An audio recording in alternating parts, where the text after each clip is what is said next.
বন্ধুরা দেখুন, আজ আমি বানাবো গন্ধরাজ চিকেন। তা গন্ধরাজ চিকেনটা আমি কিভাবে বানাই আপনারা দেখতে থাকুন। এখানে নিয়েছি একটা গন্ধরাজ লেবু। লেবুটাকে ঘষে আমি উপরের সবুজ অংশটা একটুখানি দিয়ে দেবো।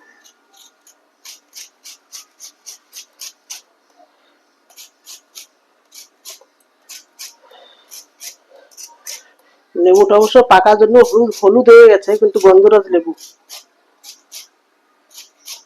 দেখুন বন্ধুরা, এই যে আমি গন্ধরাজ লেবুটা ঘষে দিয়ে দিয়েছি, বেশি দেবো না।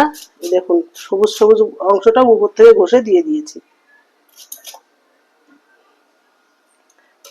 এবার দেবো এর মধ্যে লবণ, পরিমাণ মতো লবণ দিয়ে দেবো। আর দেবো পরিমাণ মতো হলুদ।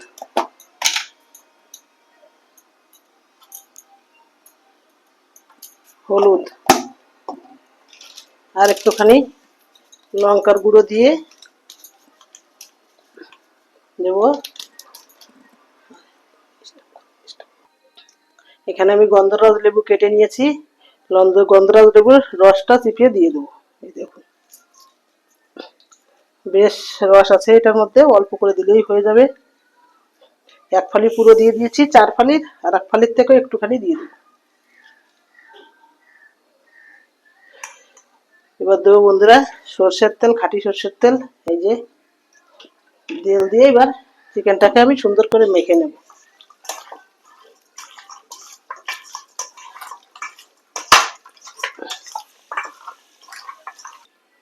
বন্ধুরা, চিকেনটা দেখুন খুব সুন্দর করে মেখে নিয়েছি। এবার আমি একে আধা ঘন্টার জন্য ঢেকে রেখে দেবো। আধা ঘন্টার মধ্যে ঢেকে রেখে দিলে এর মধ্যে নুন হলুদটা খুব সুন্দর করে ঢুকে যাবে। আর আমি এদিকে একটা মশলা আমি বেটে নেব। এখানে আমি দেবো 4টে শুকনো লঙ্কা। 4টে শুকনো লঙ্কা দিচ্ছি, আর একটু গোটা জিরে। আর দেবো গোলমরিচ, কটা গোলমরিচ দিয়ে আমি সুন্দর করে মশলাটা বেটে নেব। মশলাটা আমি সুন্দর করে বেটে নেব।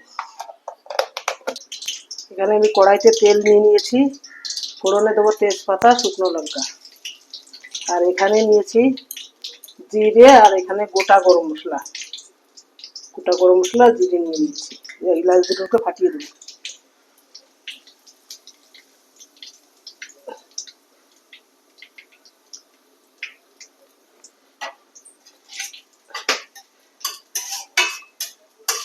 এলাচগুলো ফাটিয়ে না দিলে বন্ধুরা ফটফট করে বোমের মতো ফাটে তেলের মধ্যে।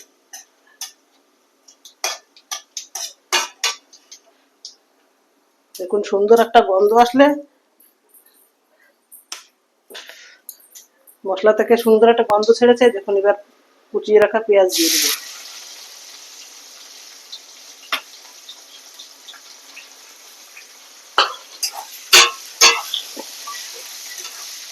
এবার মশলাটাকে ভালো করে ভাজবো।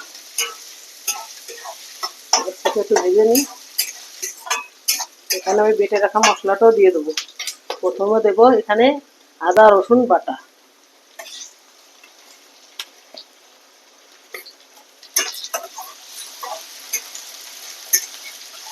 আর এখানে আছে বন্ধুরা কাঁচা লঙ্কা, শুকনো লঙ্কা, গোলমরিচ, আর আছে জিরে একসঙ্গে বাটা। এটাও দিয়ে মশলাটাকে সুন্দর কষে নিই।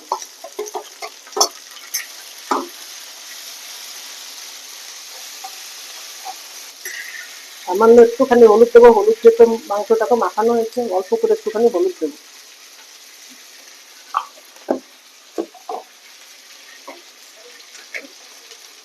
আর দেবো বাটিটা দিয়ে একটুখানি জল, যাতে মশলাটা পুড়িয়ে নিতে।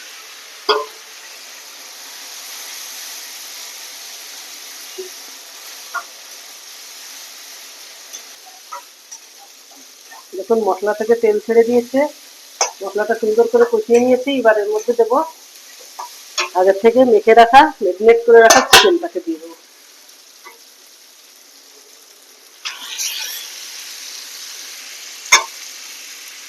চিকেনটাকে দিয়ে এবার কষাবো সুন্দর করে।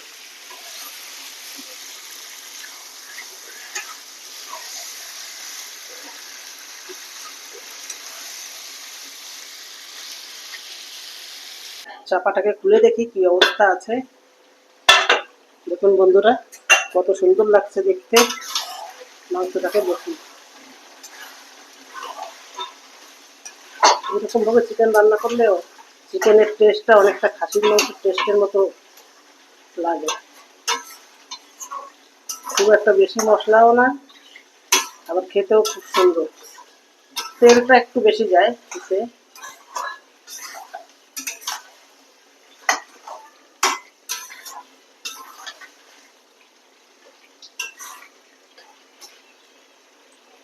আবার চাপা দিয়ে রেখে দেবো। এবারে চাপা দিয়ে দিয়ে অনেকটা সিদ্ধ করে নেবো।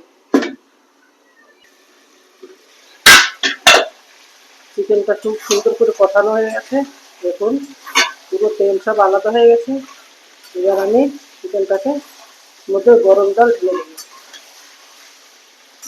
খুব সুন্দর কষানো হয়ে গেছে।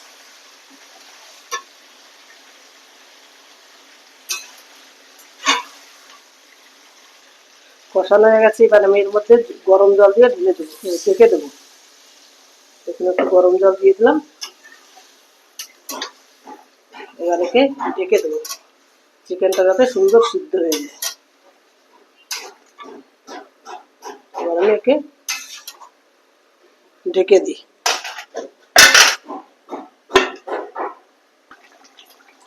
দেখুন বন্ধুরা, চিকেনটা আমার কত সুন্দর হয়েছে। দেখুন মাংসগুলো সব একদম গোটা গোটা রয়েছে, খুব সুন্দর লাগছে দেখতে। দেখুন